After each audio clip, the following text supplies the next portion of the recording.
it's me Olive, your site locator, ang masipag na site locator po, umulat umaraw man, magbibigay po sa inyo ng mga property, mga magagandang property, mga murang property. Bali po today's video po, nandito po tayo sa Tagkawayan, Quezon, kung saan bibisita po tayo ng property na may sukat po na 3.9 hectares. Ayan. So, dito na po ako dito sa may bandang dulo po ng property, no, kung saan nakita ko yung isang muhon po dito. So, pakita ko lang sa inyo. So, dito tayo magsisimulang mag-vlog dun sa may pinaka-end ng frontage. Pero pakita ko muna sa inyo yung nakita kong isang muhon. Ayan. Kapitan natin. Ayan po. So, may nakita tayong muhon. And then, ang property po is pag ganun po pag ganun po siya. So ito pong part na to hindi na po sakop. So, mapapansin po natin dito po sa area na to, dito sa parang pinaka-barangay na to, ang dami po niya mga fish pond. So ayan, may fish pond din tong katabi natin. So papasok tayo ng pinaka-property. So pinakita ko lang muna po sa inyo yung pinaka dulo nung frontage. Ito po ay maglalaro po sa nasa 200 meters po ang pinaka nakaharap niya sa barangay road. So ito na po yung pinaka barangay road. Bigay ko lang din po sa inyo yung reality po nung barangay road po. So hindi pa po siya fully cemented. And then ito po ay nasa 3 kilometers po. Doon po sa pinaka unahan po. Doon sa may kung saan kami pumasok. So 3 kilometers para makarating po tayo dito sa property. Ayan. So ito daw po ay dating sinudsud na. Pero hindi pa lang siya talaga nagawa. Pero sabi nga po ni tatay, kausap po namin, hopefully mga this year po daw ay magagawa na to ayon po kay kapitan. So umaasa po sila na ito po ay masisemented na. So sa ngayon nakapasok po kami dahil nagmotor po kami. So yun pa lang po yung pinaka-access na sasakyan na po pwede natin ipasok. Magmumotor lang po tayo. So binibigay ko lang po yung reality po ng pinaka-kalsada. Yan. So 3 kilometers po para makarating po tayo dito sa property. Ayan. So bago po tayo pumasok ng area, paki-like, paki-share and subscribe po sa aming YouTube channel, and then para updated po kayo sa aming mga bagong iba-vlog po na property, paki-pindot na rin po yung ating notification bell po. So tara, i-check po natin yung property, iikutin po natin yung property. So ayan po. Pakita ko lang po sa inyo yung pinaka road. Ayan po yung pinaka itsura pa po ng daan natin, sa mabatong mabato pa. So dito na lang tayo papasok sa medyo malinis.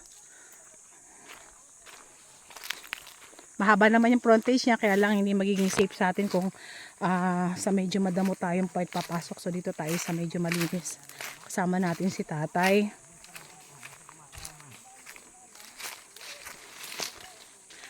Para ikutin natin. Balik na din na po ako sa may pinakalooban, So may mga nagbabata ang mga niyog dito sa area, and then marami din siya mga puno ng kakao. Ayan, tabi-tabi. And then mapapansin po natin, meron siya mga puno ng mahogany.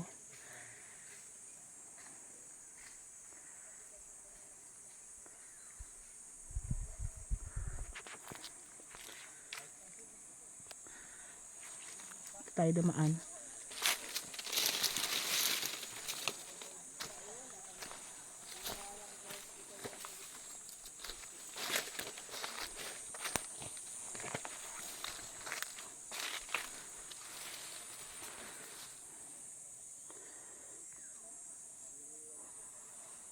Medyo masukal.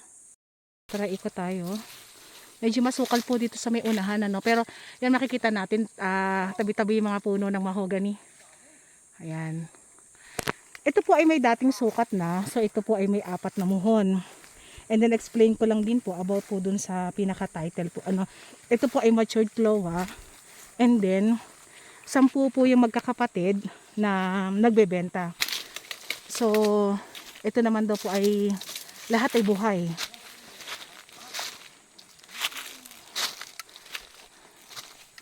Ang ganda dito.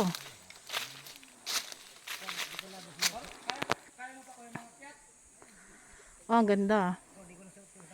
Medyo kabataan po yung mga niyog natin.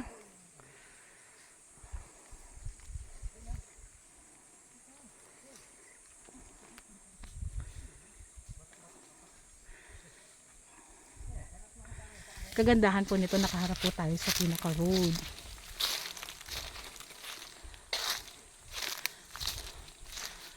So sa ngayon po talagang yung magiging parang pinaka-ano po nitong property na to is yung road po magiging parang pinaka-issue kasi hindi pa po siya cemented road, pero soon kung ito po ay makakalsada na, syempre mas magmamahal po yung ating property.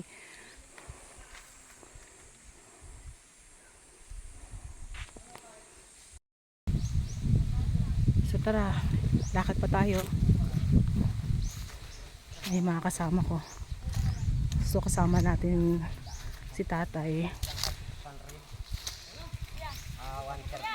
Tatay, mga ilang kapuno ng niyog ito? Ano po ito? Puno na. Siguro ito ay abutin ng dapat sa hektarya ay sa islang pagitan po. Ay city. Oo nga, dami eh. Baka po ito mga Punong-puno ito. puno yan. 700. So nasa 700. Ay, sagana sa. Puno na po yan. Oo nga. Tanim, 20 pa, 250 yan. Malilit ang tanim nito kaysa doon. 250 ang isang hektarya. Ano lang po ito? Sa 6 meters ang pagitan. 6 meters lang ang pagitan sa bawat isa. O so punong-puno nga siya.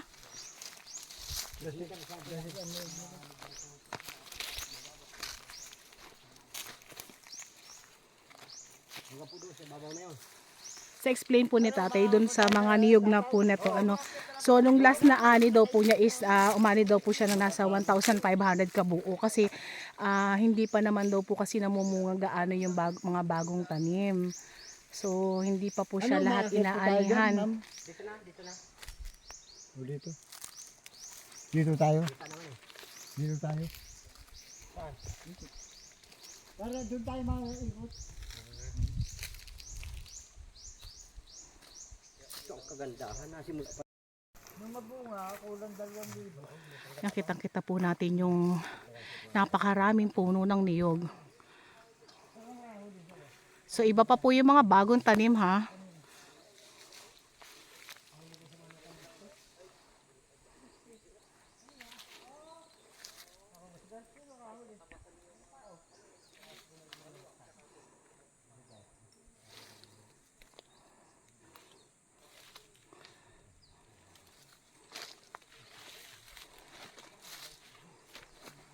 Konting tabas lang.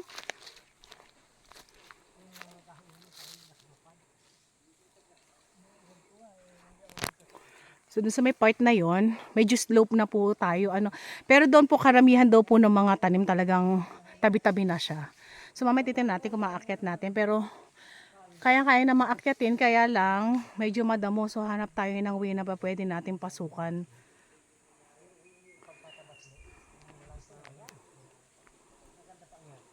Kagandahan po nito, 4 lang po yung muhon niya. So, korting panyo.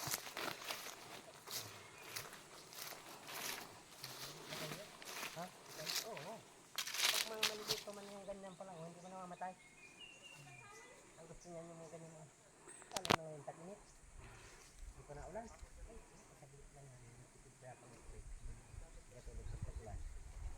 So, yung property po natin, kung i-describe ko, slope na gradual. Then, meron tayong konting, medyo may kataasan po ng konti, pero, kayang-kaya naman pong akyatin. And then, kagandahan po nito, meron pong sapa dito sa may pinakaloob ng property. Sakop po siya ng property.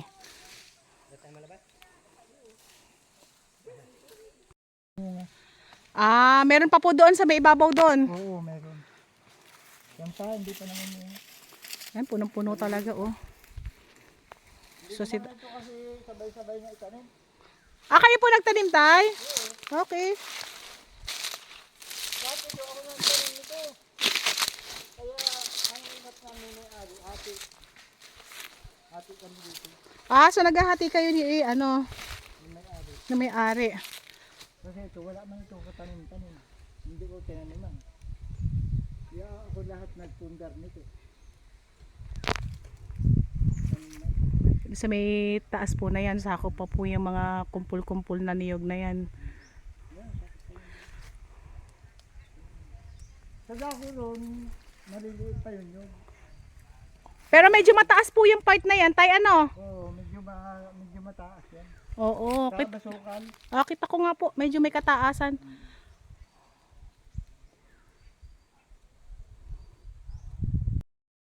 So, medyo. Dito tayo dumaan sa baba. Dito. Sige po, sa baba tayo dumaan para makabalik tayo dun sa labas. So, tinatry namin ni tatay umikot or ikutin yung property, kaya lang talagang medyo may kasukalan po ano. So, hagipin na lang natin ang camera natin. Pero in fairness po dito sa property na to, even masukal siya. Thumbs po ako dito sa mga niyog. So napakaraming laman, as in talagang dikit-dikit siya halos. So mapapansin po natin same age lang po yung mga niyog ano. And then dito sa part na to, same age siya. And then doon yung sinasabi ni tatay na mga bagong tanim na halos niya yun sa part na yun. So medyo mataas, so hindi natin aakyatin. Dito sa part po na to, upland po talaga siya. And then dito naman sa part na to, slope naman po siya ano, na gradual. So maganda rin naman po yung tayo ng property. May bundok, may pantay. Yan. May sapa. Okay. So dito po ay wala pa po tayong line ng kuryente, and then wala pa rin po tayong signal ng cellphone. Yan, may mga ilang puno ng saging tayo makikita.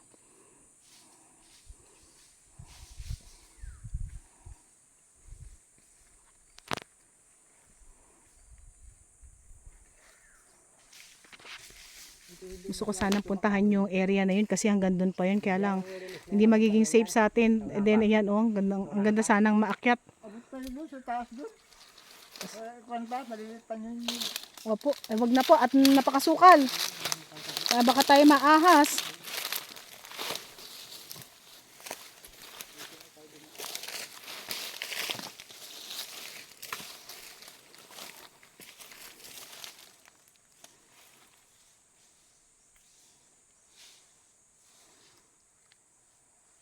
Ayan po yung mga nilulukad nila dito.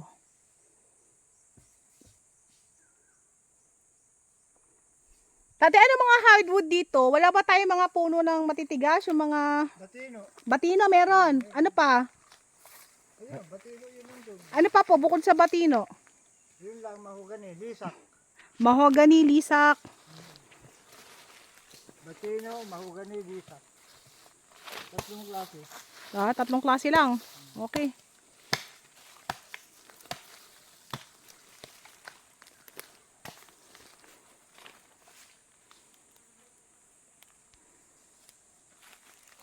Yan, medyo lumalabas-labas na po kami ng area.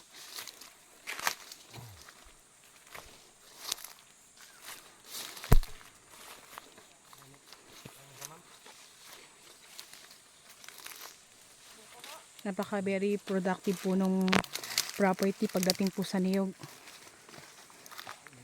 So as in talagang sa mga naghahanap po ng property na gusto ay niyugan lang, ito na po yung property na ma-recommend ko po sa inyo. No, kagandahan din po nun ay katabi po ito or kapantayan po ito ng kalsada, and then may frontage po tayo sa Barangay Road. So hindi man po siya almost flat, pero tingin ko naman po sa age po ni tatay, ayan, sa age po ni tatay ay Kasi ma-develop to. okay po. Kasi ganda kalsada. Oo nga po. So sa age po ni tatay, ayan, nagkukwento si tatay. So sa age po ni tatay, naaakit niya pa yan.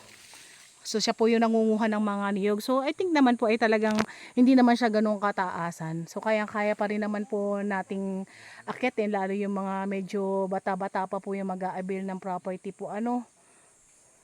So konting linis lang, hindi na lang po talaga maasikaso ni tatay.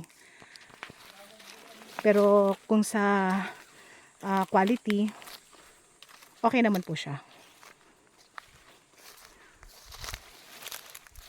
As in talagang kung saan mo itama yung camera mo, talagang ang dami niyog.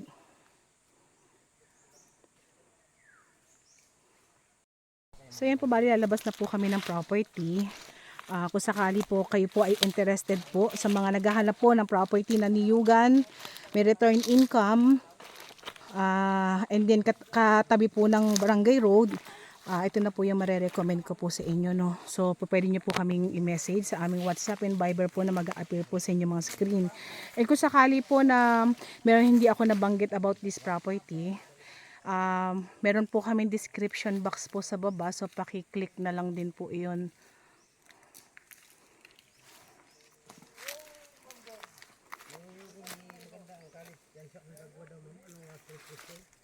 Ayan po, sa lalabas na po tayo.